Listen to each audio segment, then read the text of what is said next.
Where did all of the electricians go? That's today's big question. And my guest is leading journalist Emily Pontecorvo.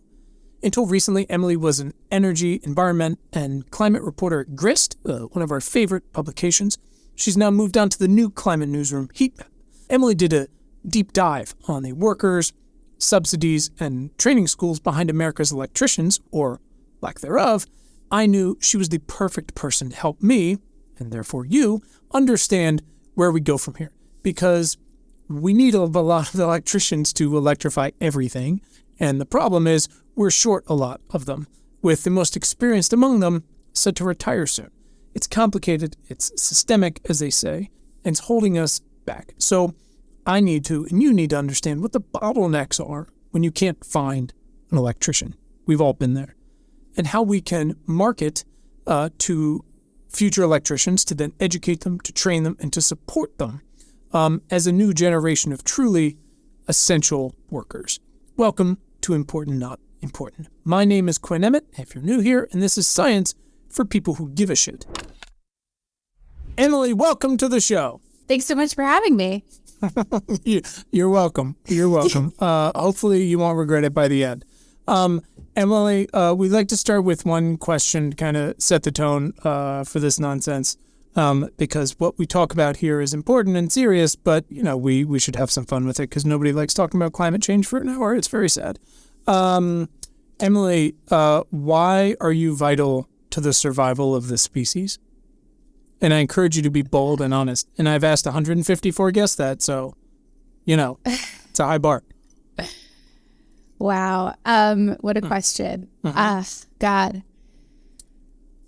I can claim to be vital to the survival of the species, but I suppose I'm doing a very, very small part in a much larger, important task. I think that climate journalism is just extremely important to making sure that, you know, we kind of get things right. I think we're at a point where climate journalism is no longer about kind of getting the word out about climate change and helping people understand like what's happening to the planet. And it's more about helping people hold politicians accountable and companies accountable to actually doing something about it, and making sure that the path that we choose to address climate change is equitable and actually, you know, makes the world a better place and not a worse one, and doesn't kind of perpetuate a lot of the inequities we see today. So that's really where I see my role as a journalist, is to, you know, look at what's happening in technology and business and the economy and in politics, and how people across all those different fields are trying to address climate change and trying to understand, you know, what are the risks, what are the benefits, what are the sort of tensions in this big transition that we're in now. I appreciate that perspective. It's interesting. I hadn't really thought about it much. I read an article recently. Time is a flat circle. I can't remember anything. I don't remember where it was or who she was talking to, but you're aware of Dr. Kate Marvel, who was at NASA for a long time, and is not only an incredible atmospheric scientist, but just one of the most eloquent, impactful writers out there. And she gave this typically like candid quote conversation where she was just like, it's great. Nobody asks me for questions anymore because like we get it. You know, it's like no one's going like, but what does the science say? It's like, look outside, you know? Yeah, I read that too. That's in the new outlet Heatmap that just That's launched. It. Yeah, Heatmap. Very exciting. Yeah. I thought that was so interesting. She, you know, it was kind of like, my job is done here. The job is not done, but like that version of it, which I felt like it was going to be here for so long, is not the case. You know, now you just sound like a moron if you're ignoring it. But right, it's like, okay, how are we going to do this? Because that has to be really managed in a proactive, comprehensive, and inclusive way, but also with the self-awareness that, you know, per this conversation and your work, you know, we were playing with a couple of hands behind our back much of the time here. So I want to give folks some context for our discussion. and correct me everywhere I'm wrong, that's the story of my life, but per your article and our partners over at Rewiring America, we've been running this whole series with them about home electrification. They estimate that I think it's like 60 to 70% of single-family homes in the U.S. are going to need to upgrade. People call it different things, your electrical panel or your fuse box or whatever, to accommodate all these things we can electrify. And that's a lot, and it's expensive.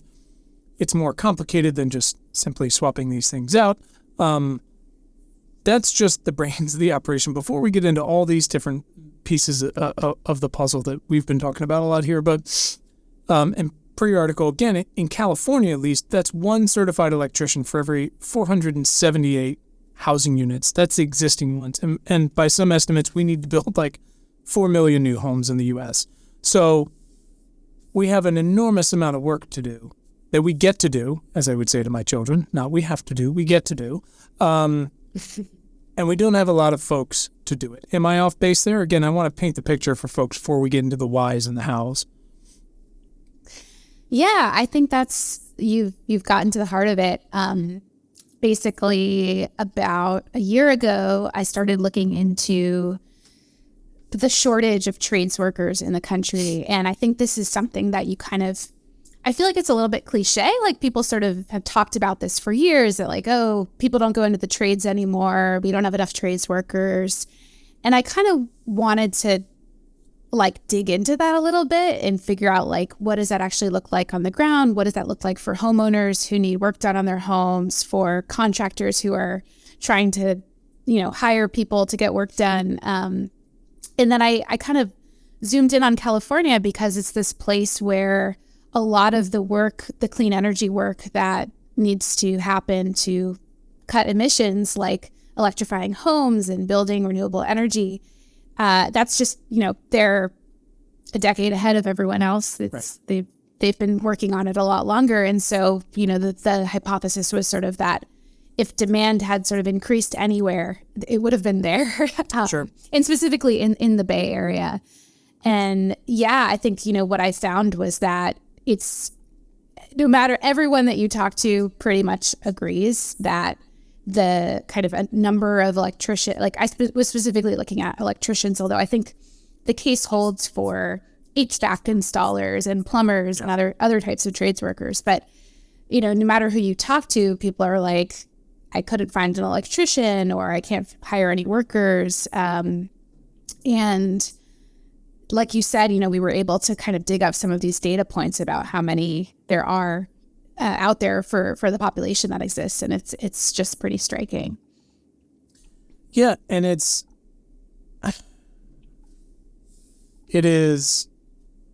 obviously complicated, and we're going to get into that, but it obviously speaks to, we do this funny thing in this country where we build things and then we're just like, that's done. And then we don't, fix our pipes or our bridges or airports or anything like that. We saw, just this week, they finally, I think you'd spend some time in New York City or live there, but LaGuardia went from truly like one of the worst experiences someone could have for flying to, it's really nice. And then this week they're like, yeah, but we're not going to build a train out there after all this. You can take a $200 cab like everybody else.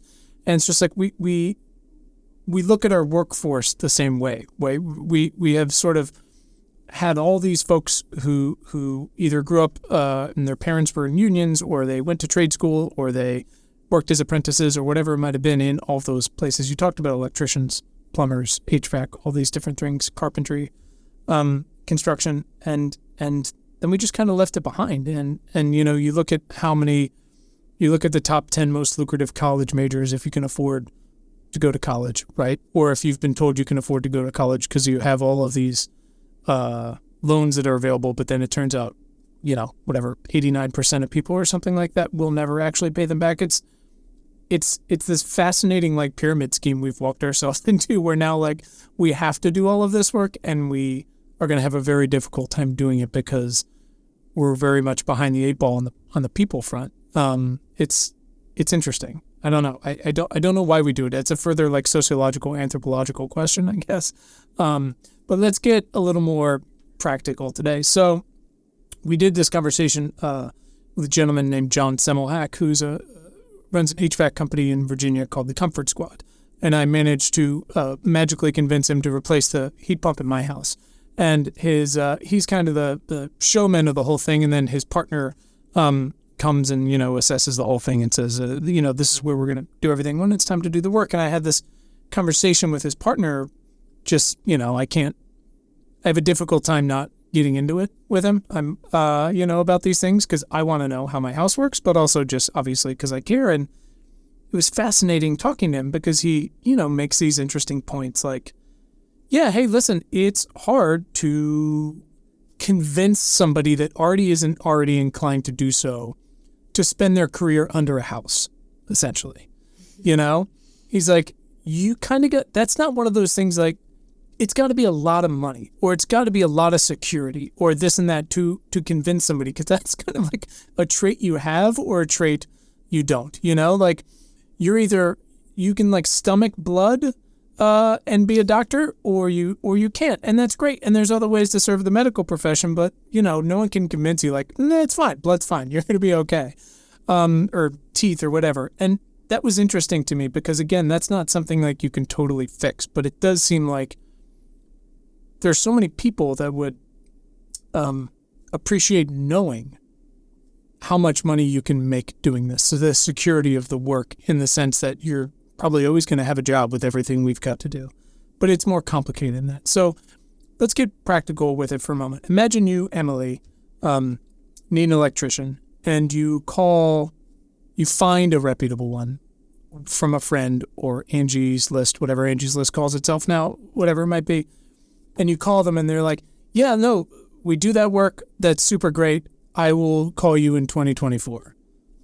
Why are they booked till 2024? What's the first reason why? I believe it's called Angie now, just A-N-G. I think you're right. I think it's A-N-G-I, right? No, you're right. You're 100% correct. Gosh. Well, I feel like you just kind of laid out a lot of things that I could respond to, but just to get to your question directly, they're booked till 2024 because they just don't have enough workers to take on a lot of projects, and there's a lot of demand for electricians from just kind of regular house maintenance to there's a lot of new construction happening in certainly a lot of communities around the country. There's, and then there's, new kind of added demand from electrification projects in some places. So why wouldn't they have enough workers? What are some of the reasons behind that you kind of figured out through all your research there? Because it's easy to hear all this anecdotal, like, I can't find an electrician. I can't find one.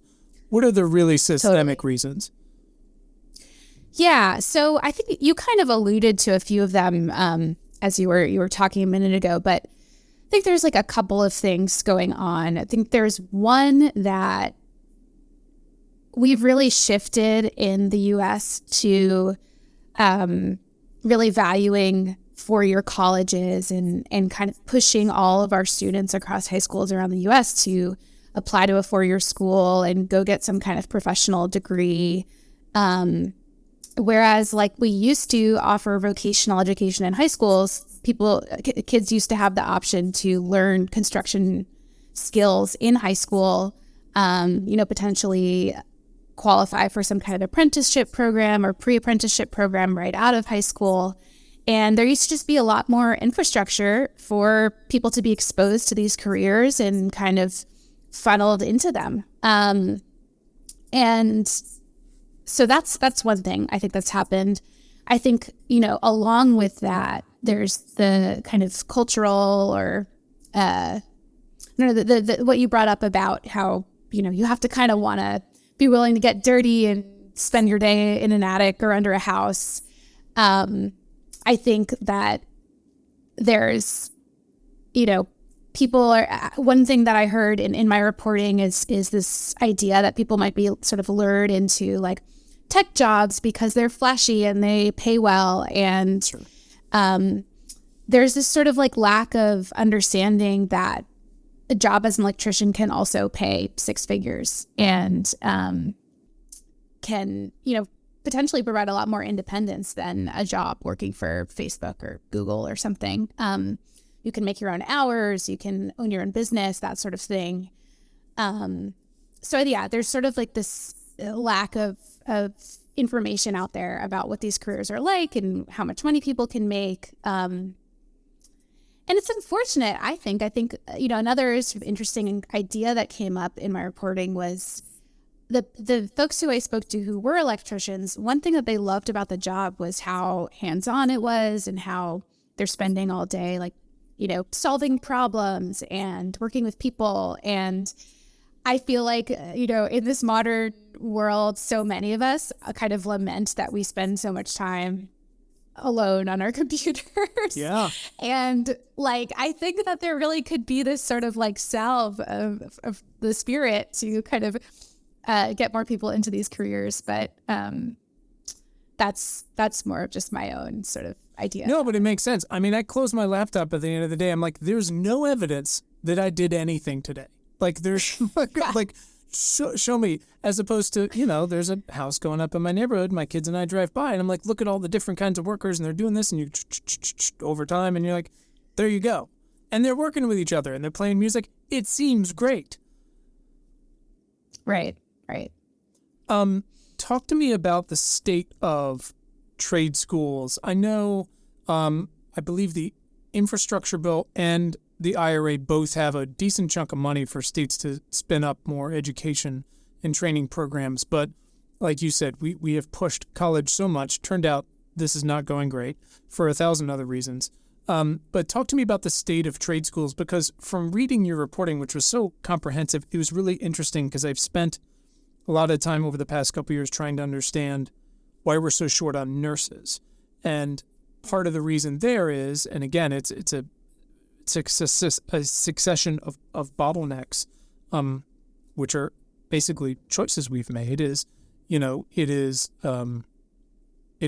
more lucrative, for example, but specifically for nursing schools, it's more lucrative to be a nurse than to be a nursing teacher.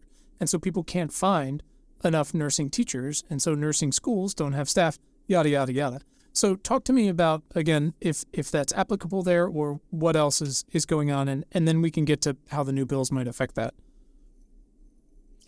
Yeah, definitely. So it's interesting. That was actually my way into this entire story is, so Grist, the publication that I work for, we used to have a reporter named Nate Johnson. He was a climate and environmental reporter for a decade or more, and decided a couple of years ago that he wanted to leave journalism to become an electrician, because he was kind of called to the stuff that I was just talking about, to doing something with his hands and to kind of contributing in a more tangible way to solving the climate change. Nate started taking classes at this community college in Oakland called Laney College, to kind of get his electrical certificate. And this is kind of the only school in the Bay Area that you can go to take these kind of classes. And the school, about a year and a half into his program, this one teacher that was teaching 6 classes of the program decided she was going to retire. And the school just could not find anyone to replace her. And suddenly it became this thing where the students were like, will we even be able to finish this program? Is this thing going to collapse? The deans were not making any promises one way or the other. I spoke to the deans there and they said kind of exactly what you just talked about, which is that in these kinds of professions, the folks can make a lot more working in the field than they can teaching. And so, an electrician in the field can make 6 figures, and Laney College is offering, $70,000, and their teachers union contract doesn't really allow them to offer more than that. And they also, the dean also said, I've emailed every electrician in the Bay Area. I feel like I've exhausted all resources. I actually spoke to several electricians who were like, oh yeah, I heard from Laney College. They asked me if I could teach. And another thing she said was they're just so busy. They're so booked up. They don't even if they wanted to kind of give back and teach some classes, they just don't have the time, and they're not, incentivized to do that because there's so much work out there. So yeah, it's hard, that's just one part of it though. I think, the idea that it's hard to find teachers is a big deal, but I think that there's more behind that in terms of how resource strapped these schools are, that they're at a point where they're asking one teacher to teach 6 classes. Yeah, that's wild. Or so if I could interrupt there, because I feel like half this show is just me doing what my children does, which is just going like, why? So why can't they, you mentioned the teachers unions there, pro-union, like 3 of them. Why can't they pay them more? Why couldn't that school, for example, offer more to overcome someone who's making 6 figures in the field and is like, I'm booked out 2 years? What are the holdups there that might be more endemic to the rest of the country? Oh, that I don't know if that's endemic to the rest of the country, well, but let's use that as an example. And it's actually something I don't fully understand. I did speak to the teachers union about this to just kind of confirm that was the case, that they weren't allowed to offer more. And it's just in this case something about how their contract with the teachers union is structured, where teachers are in very kind of like set salary tiers, and the school just would not be allowed to sort of negotiate outside of that. Who funds these schools? Are they independent, or is it from the state? Like how do they work traditionally? I believe in California it's state funded. I think there's also federal funding. You mentioned in your reporting that California has a whole new program, right? That they're spending a bunch of money to spin these sort of things up. Is that correct? There are it's kind of this sort of like landscape of workforce development, I think, is a little bit confusing. Even for me, and I've tried to navigate it. But so I think there is definitely efforts to. California has like a workforce development board, and there are a lot of programs put out by them to kind of like funneled into local organizations, funneled to unions, to do various kinds of like community engagement projects and bringing more people into their fields. I didn't really get a sense of what California is doing to help community colleges. That wasn't something that I was able to really get to the bottom of in this story. But it's not, they're not like doing nothing. I just, sure. I don't have a lot there.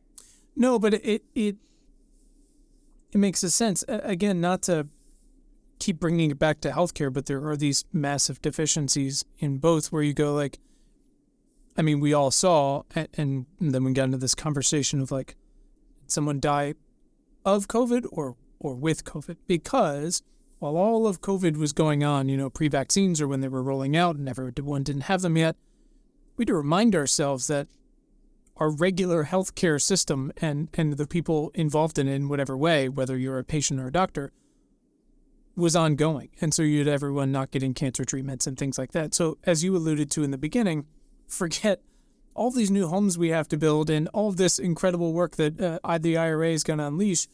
People still need dishwashers fixed. People still need, their homes rewired or renovations or this and that. And again, it I don't know. It's interesting. So when you say, it's not that California is doing nothing. It's just that we need exceptional efforts, I guess, to go above and beyond to take on everything we need to do. Yeah, it's interesting. And that, so I think one thing that you kind of mentioned there is that like people are already going to need electricians for sort of just regular home maintenance, right? Yeah. And I think that there's that one solution is to kind of make sure that whenever trades workers or electricians are going into a house for these sort of regular, like kind of maintenance type jobs, that they are thinking with electrification in mind, that they're, talking to homeowners about kind of making their houses solar ready or electrification ready, and kind of educating homeowners about like what's coming down the pipeline in terms of California's regulations and things like that. And I think this is one area that California is doing a lot on, which is just in order to get to that point, you need to actually educate the contractor workforce. Yeah, 100%. And this wasn't the kind of main story of my most recent piece, but I've reported on this a bunch in the past, which is that a lot of the contractor workforce is still kind of, stuck in the past. There's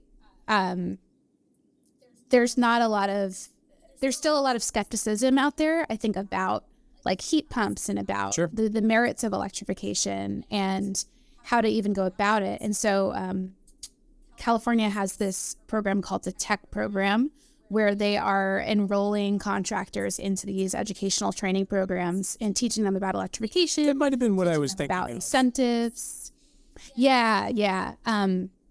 So it's interesting. It's not actually geared at getting more people into the electrical field, but Right. it is kind of looking at the issue of the people who are in the field and kind of making sure that they know everything that's going on, all the innovation that's going on, and all the kind of subsidies and incentives from the state that are available. And again, if we go back to that first phone call, and I have experienced this myself and know so many people have, you might find an electrician who's more available, and you might be like, I want to put in a heat pump or a battery or something, and they'll probably, at this point, statistically be like, you shouldn't do that. You should just do gas. It's more reliable. But also, again, and this is the thing we always come back to with HVAC is, and I imagine electricity is a lot of this, is so many of these things are emergency calls, right? Which is like your power's out, or this is broken, or a fuse blew, or your furnace went out, or whatever. And they go, yeah, I mean, even if they are like marginally convinced to put in a heat pump, it is not a small amount of work to switch those out. And so they're going to be like, it's 0 degrees out or it's 105 out. If you want air conditioning tomorrow, you need to pick one of these gas furnaces, and we can put it in because we've got the, our distributor on call. And I imagine, the electrifying side is similar, but it does seem like you were saying, the education really matters, but it's two-sided, right? Because we've made a point to put in these articles we're doing Rewiring America to say to people, like, if you have an electrician coming out for literally anything, please ask them to put like a 240 under your stove, or please ask them to do this. Like, while you have them, take them through your list of things, and hopefully it's the same side on the electrician side, right? Which is, it can seem like they're trying to upsell you, but that's what we need to do. They should come prepared and be like, hey, by the way, did you know you could do these 6 things? Yeah, definitely. I think there's a lot of focus on kind of how do you sell electrification, not only to the contractor, but to the homeowner. And, it's going to continue to be very challenging, I think, even if the contractor workforce was totally on board for the project, these projects are still really expensive. And this isn't something that I covered in my piece, but I think it's going to be a big part of the story moving forward, is even with all of these subsidies that we now have, it's still going to be pretty big sticker shock, I think, for a lot of people who want to get this kind of work done. And I think we're going to need a lot more programs to kind of help people afford to make these changes, or to kind of figure out ways to batch electrify a bunch of homes, or Yeah, it's almost just like you wonder if a neighborhood or an apartment building or whatever, which, obviously requires involving sometimes an HOA or a landlord or a co-op or whatever it might be, can say like, hey, listen, how do we buy you out for 6 months, to like some electrician firm or HVAC company, and say, we're going to give you all this work, but these are the things we want to do. But again, it's hard because electricians are like, I've already got a lot of work, I don't necessarily need that incentive, much less to give you a package deal. So 2 other things that stuck out to me that are interesting, and one is, you mentioned it seems like there's going to be a lot of retirees in the coming years. Was that right? It seemed something like 15-20% of the workforce. Is that correct? Yeah. So along with sort of not having new people enter the field, the contractor workforce is certainly aging out, and a good chunk is nearing retirement age. Does that, obviously, we just need more electricians straight up to do any of these things, from wind turbines to solar to, fixing the plug behind your fridge. But is there an opportunity, because some of the, longer, more experienced folks who might lean towards the more traditional way of doing things leaving? Is that almost like voters? Is it possible that more new blood, should we be able to educate them and train them up and pay them, maybe could turn the tide towards a workforce that is more incentivized and likely to try to do this work? I don't know. I'm trying to find opportunities here. Yeah, I mean, absolutely. I think that's definitely possible. I think that the challenge again is like actually inspiring people to want to go into these trades. Yeah. And I do think that, like, even though, a lot of the existing workforce might not be enthusiastic about electrification, they do have just an immense amount of institutional knowledge that is valuable, and it's certainly going to be a loss to have them aging out as well. So I don't know how those teachers. I don't know. Like it's right. Yeah. You can be retired. You don't have to teach 6 classes if you can find 3 friends. It's like bring your most popular friend to vote type of thing. Interesting. So I want to talk about their workforce, though, as it exists right now. And again, correct me where I'm wrong, because numbers, not my thing. I believe you said 90% of the current workforce is white, something like only 2% identifies as female. Are those right on either sides of that barbell? Yeah, less than 2% are women, which that was like the most striking statistic I found on this entire story. I just could not believe that. I figured anecdotally it would be low, but that is really shocking. Yeah.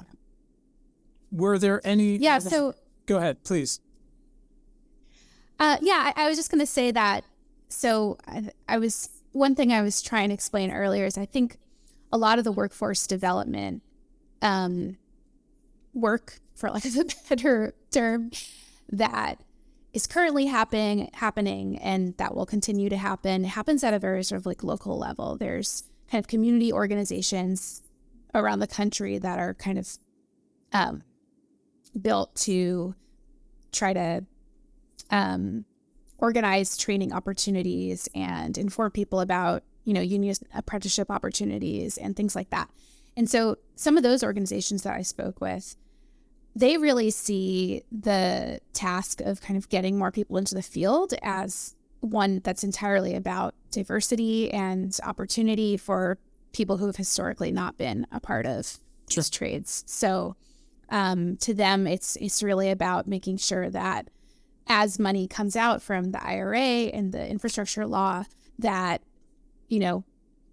we're making sure that there's equitable sort of access to the jobs created, and that people who have historically not known how to get into these fields or not known that they could can do that. And that there's a lot of, there's a pent up sort of workforce there. How much has it always been 90% white? I keep coming back to, it's wild how, folks have been walking around and you'll see these news headlines. It's like low unemployment, workforce, this and this. And, but at the same time, where are the service jobs? And you go, well, a ton of boomers retired in the past few years.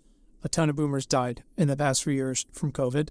And we've effectively turned off immigration. And it makes me wonder, like, how much are we shooting ourselves in the foot? I mean, I know we're shooting ourselves in the foot by effectively closing the borders as much as we can, but I wonder how much that could affect improving this workforce if we're able to find some way to spin up these schools and, and these opportunities, and find ways to convince people to do these lucrative jobs. I don't know. I'm just trying to find, like, where can we find these workers?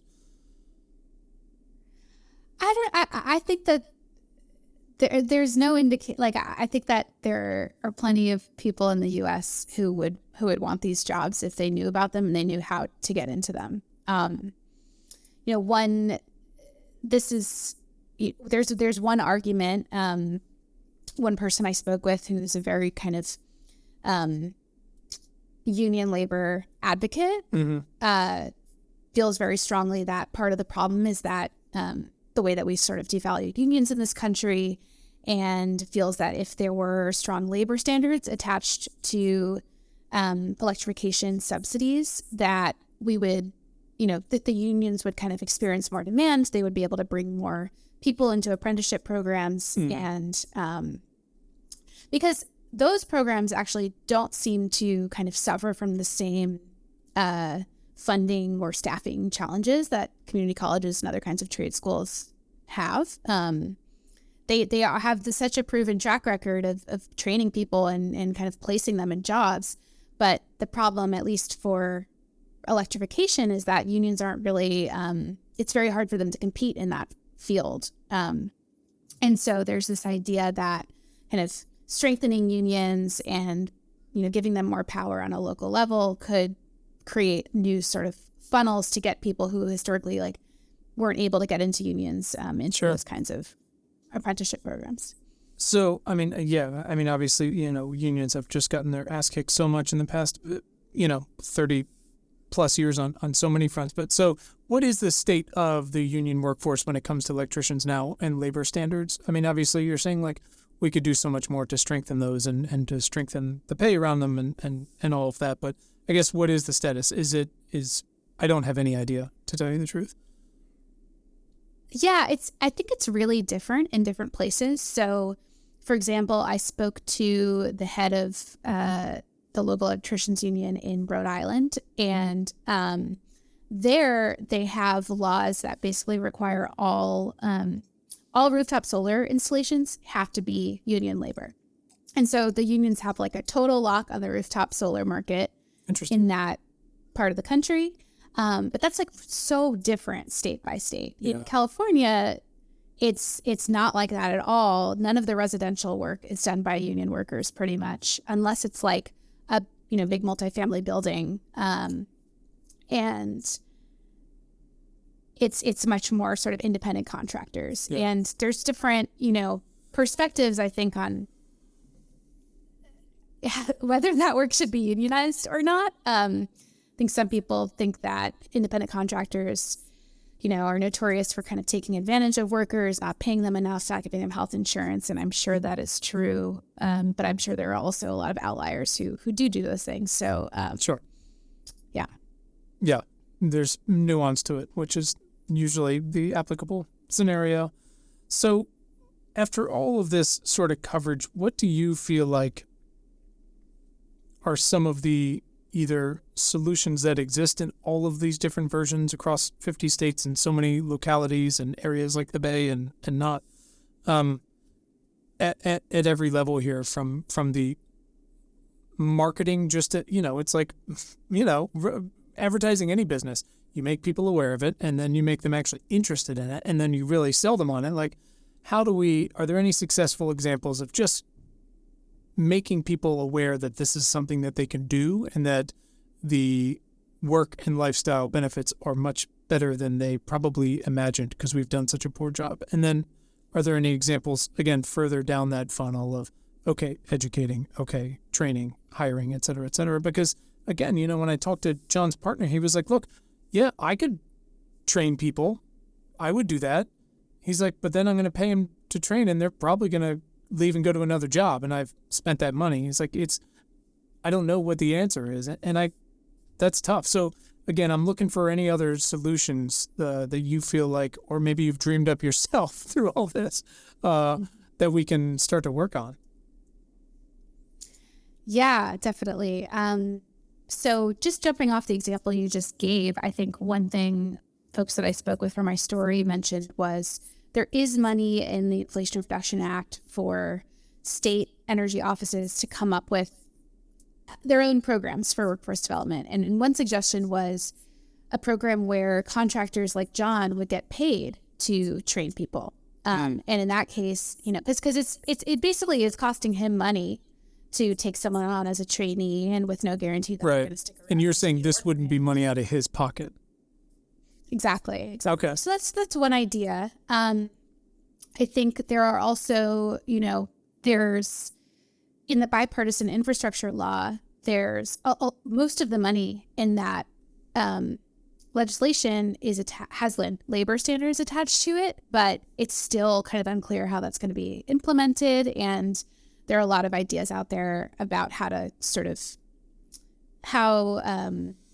like various kind of federal agencies that are going to be distributing that money can clarify those provisions and kind of make sure that states are taking advantage of them to, build up their workforce. At a national level, I don't know, the only sort of successful model for kind of awareness building that I can think of is like Army recruitment. Sure. I kind of have this dream that, maybe the U.S. could develop some kind of advertising campaign around, becoming an electrician to save the planet. I really think that something like that could be effective if it was kind of executed at the scale of our Army recruitment efforts. And I think that could certainly happen at the state level or local level as well. And I think that it was interesting. Another thing that I kind of realized in this reporting is that a lot of newer companies, so solar companies and kind of startups that are focused on electrification, are making workforce development like part of their mission. Like there's Block Power that they're awesome. Focuses on electrification. They have a huge workforce development program in New York City that they've implemented kind of with funding, I think, from the city. I spoke to this group called Grid Alternatives. That's a solar installation company, and they have a workforce training element. And so, a lot of the sort of entrepreneurs in this space are kind of taking it on as part of their mission of like, hey, there clearly aren't enough people in these fields, and we can be part of that solution. That's I guess some of the solutions I see. Yeah, no, I mean, again, it seems like everything here, like it's got to be the kitchen sink approach, right? So whether it's like you said, Block Power and folks like that, or independent groups like John's at Comfort Squad, or and again, there's a bunch of these companies, and we'll keep putting them in the show notes. Sealed is another one that it's on the consumer side, but it says, hey, here's all the things you can do. So, and here's who the contractors you can connect with. But if they make it part of it, I've been trying to get the two women who started, I think it's called Charger Help.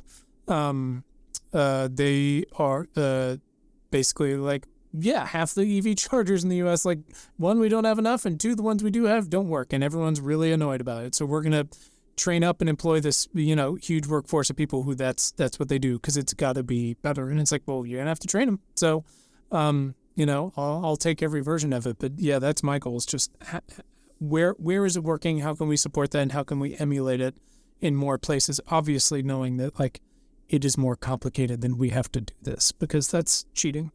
That's not going to get us anywhere. Yeah. Interesting.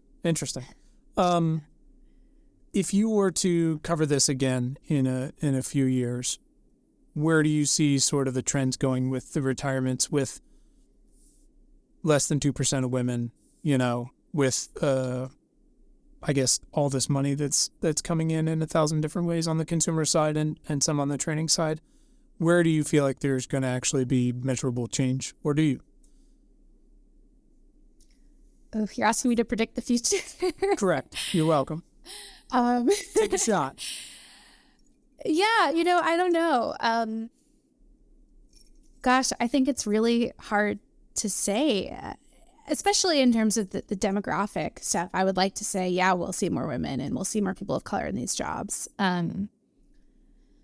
I think we will. I think like there are enough programs and people out there really focused on that and focused on this moment, that there's all of this opportunity, there's all of this funding for these things that there hasn't been enough funding for years, for energy efficiency, electrification, weatherization.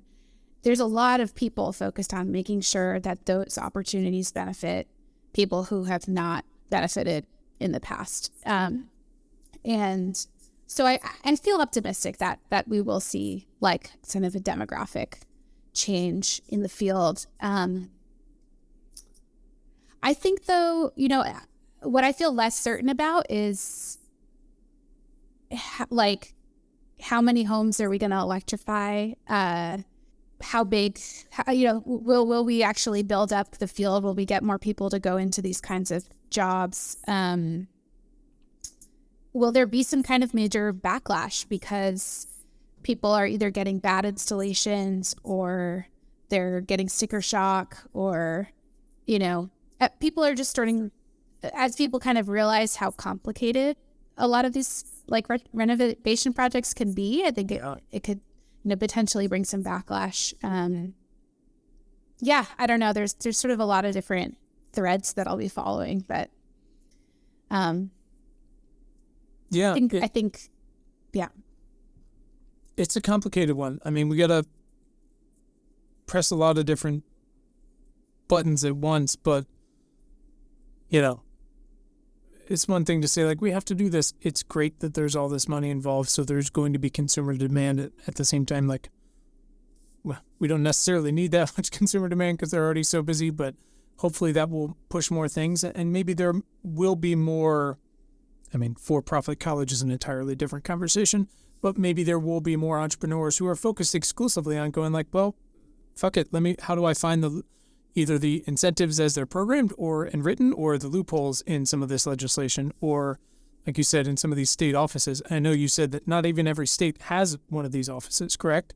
To look at it and say, well, then you were saying maybe it wasn't an article, but what's the state electricity offices you were mentioning before? Power something? Oh, I'm saying that there's money in the Inflation Reduction Act for state energy offices. State energy offices. Great. The words. Great. Yeah. Perfect. Either way, it would be nice to see entrepreneurs go well, can I start a school? Can I overpay some electrician and take him off the workforce for a while?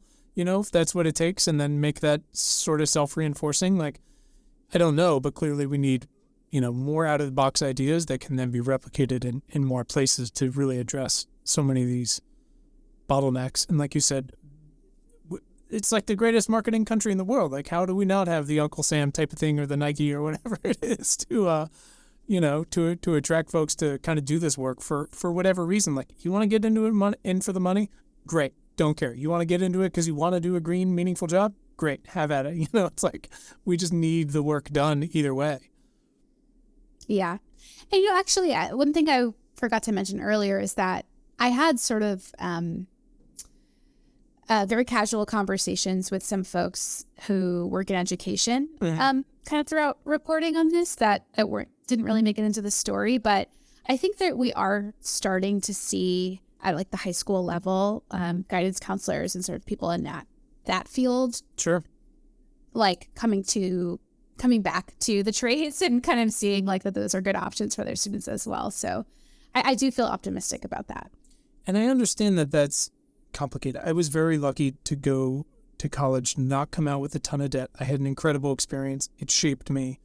But it is 100% not for everyone for 1,000 different reasons.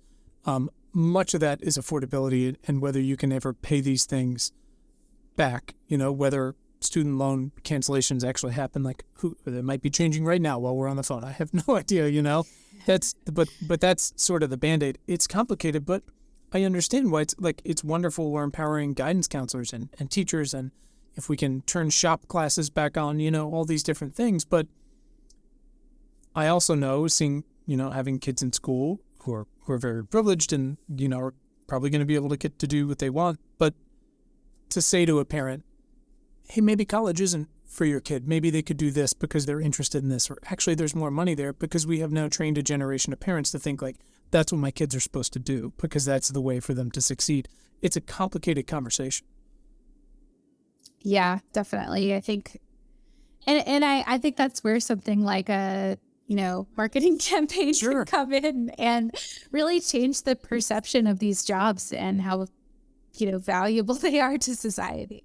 Yeah, and to go, I had this brief conversation with a great reporter for Bloomberg, Akshay Rathi, I don't know, a year ago or something like that, where we realized like, hey, this whole, if we need to decarbonize by this amount of time or get to zero, it's basically both of our lifetimes. And you go like, oh, this is the work of my lifetime. And you want to give guidance counselors like a flashcard they can show parents to go like, look, college can be incredible, but here's how much it's going to cost and how long it's going to take to pay off, if it pays off. And here's the jobs they could possibly do, depending on how they do and what the most lucrative majors are, all that shit. And here's what trade school looks like. There is not going to be a reduction in demand for electricians for the rest of our lives. And here's how much they can make off the bat. And here's the union work that's involved in this, and just show people the math. And again, that's not going to change emotions, but that's a big argument for a lot of folks who are, struggling to pay the bills, or parents, again, my generation are straddled with that debt. And they're like, now my kid's going to have that too? How can we simplify that and make that as clear as possible with also, of course, the fancy marketing to go along with it? Yeah. Yeah. So one of the contractors who I spoke to for my story, who's featured in the story, this guy, Boren Reyes, he emigrated from Guatemala when he was like a teenager, and his dad was a contractor, and he kind of started out helping his dad out in the field and ended up just kind of over the summer in high school working for an electrician. And it wasn't like he saw it as his life calling or anything, but he quickly saw how much money he could make. And when he graduated from high school, he just thought, well, this is like the fastest way I can become independent from my parents, and I can kind of take care of myself. And so for him, that was a huge motivator. And now he owns his own business. He's really successful. And so, yeah, I think kind of like getting more stories out there like that, and just showing, that this is a path. This is a very viable path to. Yeah, extremely. We need you to do it. Like, not only is it extremely viable with you, but how can we support you and this and your training and this business? And would you like to become a teacher someday? Yeah, it is a two-sided market that's very nuanced and has some deficiencies, but man, the demand is there on both sides. What else am I missing? What questions have I missed, Emily? What have we not covered? Well, I feel like we've really covered all of it. I assume that your listeners know, what electrification means and why we're doing it and why it's important. And that's sort of, I think, the background of this whole conversation is this big sort of shift that we're just starting to, we're barely even at the beginning of. But yeah, I mean, states haven't even rolled out their rebates for this stuff. It's right. Very early, but the tide is coming clearly. Yeah, I think not surprisingly, we especially, and one thing I actually got called on, I don't know if this is the conversation for it, that I've in doing this series with Rewiring America, and we're going back to try to retrofit some of these, is a lot of folks have been like, this is great, but I'm a renter, and you're not doing a good enough job describing the things that I can technically do. Like, it's not good enough to say, try to convince my landlord, because it's not going to happen. So we're going to try to really think through that stuff a little more. I think that's a separate conversation, because obviously the options are much more limited, but we're always going to advertise these things better to the consumer side, because that's what we do. But if we can get the other side of that matched, then, again, this whole train can move a little faster. And that really, like, when we talk about scale, that is the goal, right? To decarbonize, because we have to, as quickly and as comprehensively as we can. And I can't remember what share of emissions residential is. Obviously, we have to do commercial as well, but it's a lot. The answer is a lot, and we have to do it. So we got to figure that out however we can. So, well, listen, Emily, I really appreciate it. I got a couple last questions I ask everybody. If you got 2 minutes to hang around here. When is the first time in your life, whether it's a reporter or doing yearbook or with a group of friends or whatever it might be, where you felt you had the power of change or the power to do something meaningful? When was the first time you were like, I moved the needle on something? Oh, gosh. Let me think.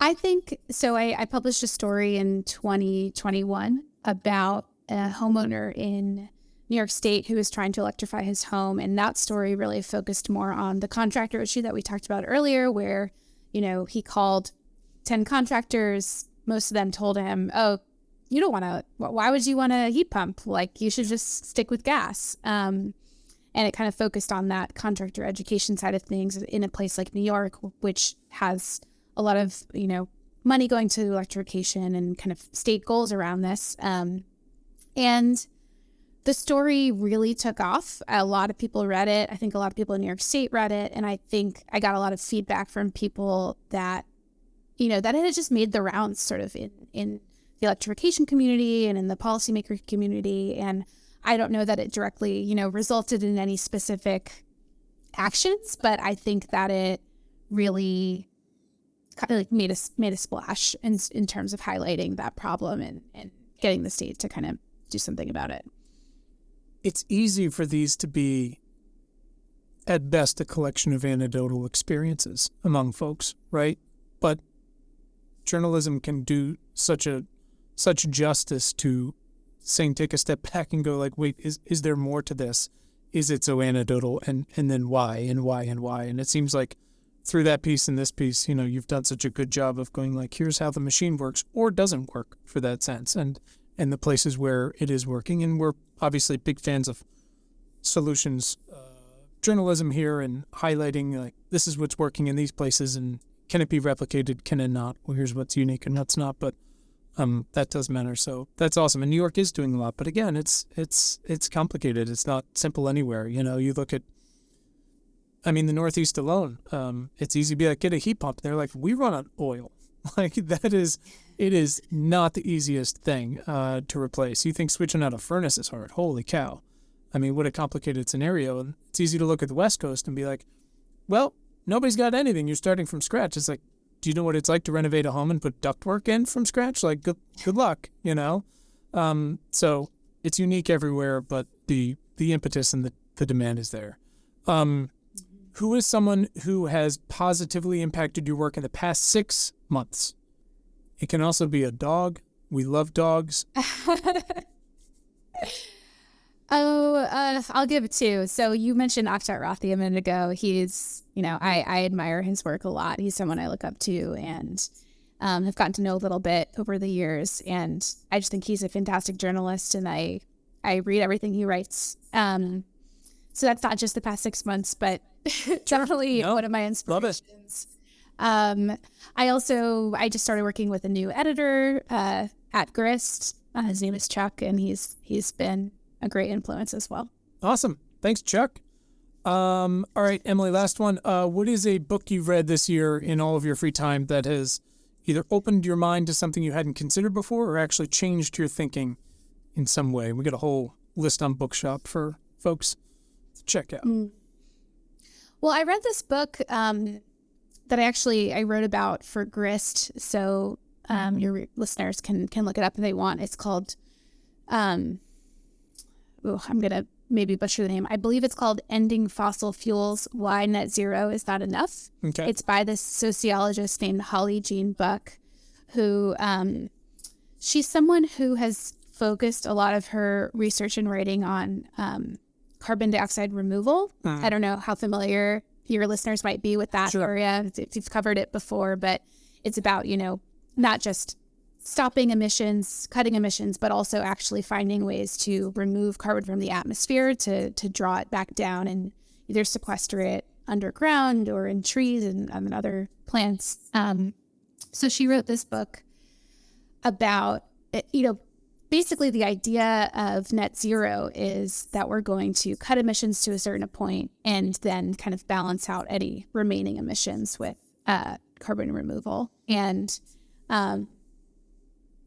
right now, the conversations about getting there, there's a lot of debate about, I don't know if debate is the right word, but there's a question about like how much fossil fuel use will we kind of permit in the future? And, we hear Biden or Secretary Granholm saying things like, we're going to have oil and gas for years into the future. And meanwhile, we have groups like the International Energy agency saying things like, in order to get to net zero, we can full stop, extract any more oil and gas. Yeah. And so, there's this question of like, how much longer are we going to use fossil fuels? How much natural gas kind of will exist in the future? And the book is sort of about grappling with those questions and what it would actually mean to end fossil fuels.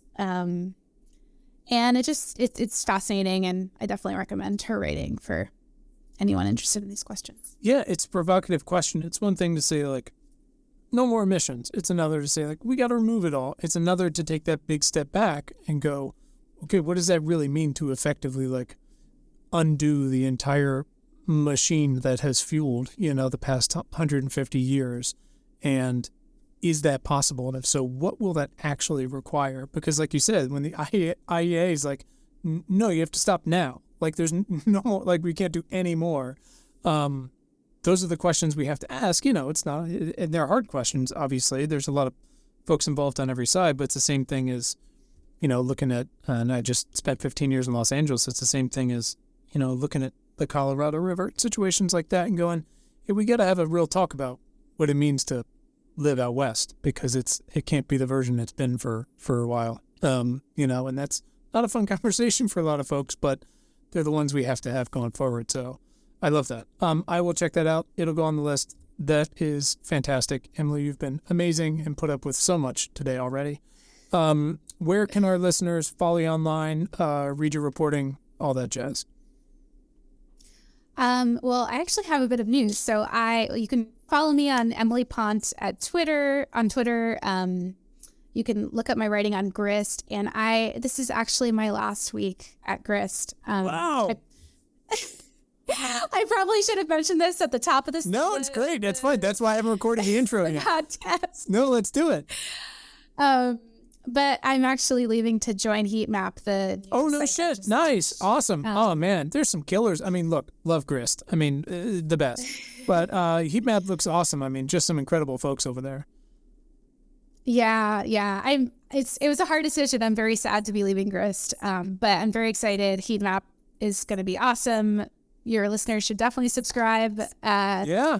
I'll be starting there in a couple of weeks. Nice. Congratulations. Well, that's exciting. I mean, look, it's, I have these young children. They're always like, everyone's like, what? I had to go do their career day, and I just tried not to drop F-bombs the entire time, which was a balance.